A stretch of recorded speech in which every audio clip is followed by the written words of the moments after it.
We are backstage, Tortuga Music Festival. So many artists back here, but I don't know if anybody has a bigger song than the person we're sitting with right now. Avery Anna, your song with Sam Barber, Indigo, has taken over not just the United States, but I mean everywhere. Everywhere. How does it feel to have, honestly, one of the biggest songs in the world right now? It's a hard question because it's changed my life tremendously. But I just feel grateful and very understood, very seen. Because that song resonated with me a lot when we wrote it. It was like a very emotional song for me and Sam to write. Yeah.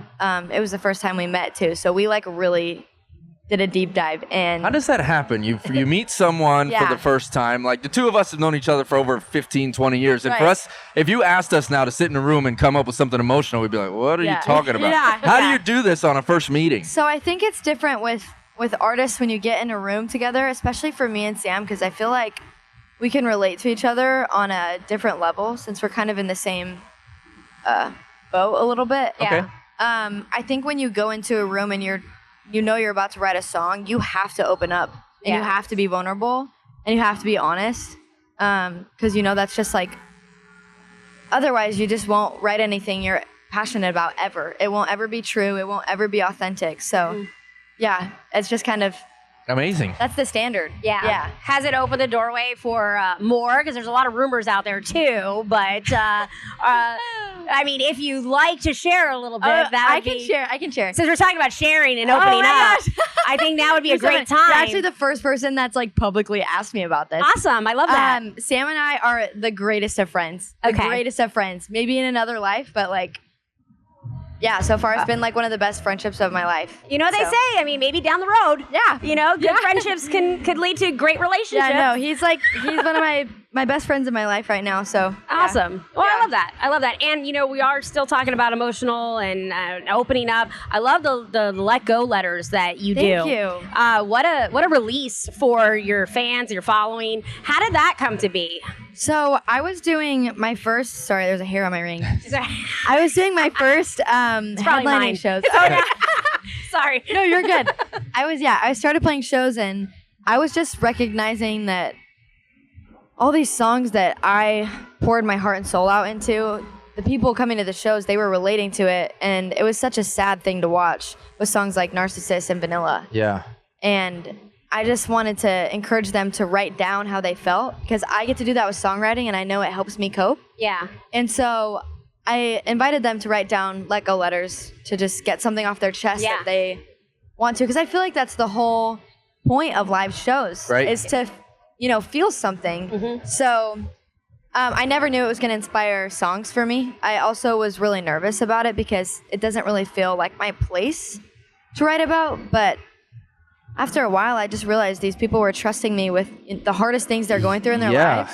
And also they need to know that they're heard and they're seen and understood. So it's actually inspired me to do an entire album about these letters. And what a way to connect with fans because it really is. I haven't heard of anybody else doing anything like that where your fans trust you so much and then you in return give them something that is beautiful, whether it's a hard subject or not. It's just beautifully done. It's very cool. Thank you. Yeah, and it's therapeutic. Cool too. Therapeutic. Some people sign a name. A lot of people don't.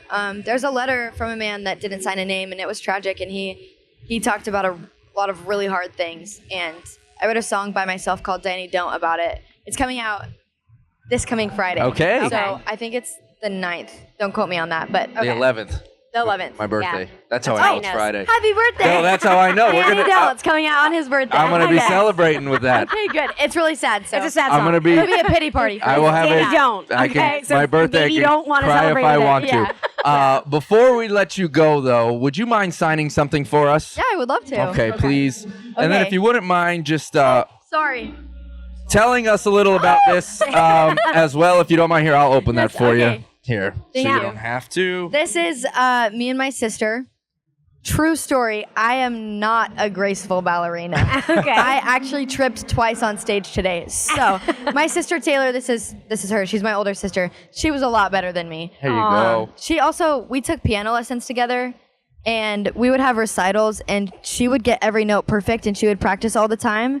and I messed every note up, but I had a great time, and I never practiced. I love that. So look at But that. I'm How sure old you are can we still here? plie and do a I was pirouette. probably, I don't know. I was probably like 4. Okay. She was probably 6, maybe. I don't know. Well, 3. We 4? like bringing the pictures out from the old school days. Yeah, that's cute. My mom's gonna love that. I love that. Last but not least, starting in a bathtub to playing Fort Lauderdale Beach in front of thousands of people. We did hear Matt from Parmalee kind of discovered you. Yeah. I mean, how did he discover you with those bathtub TikToks? I mean, I feel like they were kind of just Out there? out there. They were, I mean, I started posting covers in the bathtub because the acoustics were good. It was the pandemic. I finally had the confidence to post on social media too.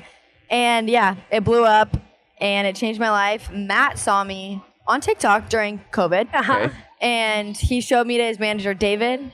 And David was like, hey, this is cool. Do you have management? And I was like, I'm 16 years old. Yeah. How much money is this going to cost me? Like, I want to do it. I was like DMing him and I hadn't told my parents yet. And then I was like, look, Mom and Dad, like, this is Legit. Like, I'm going to be a singer. I never thought that was going to happen for me. So, Yeah. yeah. And now Here we are, Fort Lauderdale Beach, baby. There we go. Backstage Tortuga Music Festival. Avery Anna. Avery, thank you so much. Thank you. Enjoy that video? See more interviews, more performances, and more of your favorite artists by subscribing and downloading the free Odyssey app.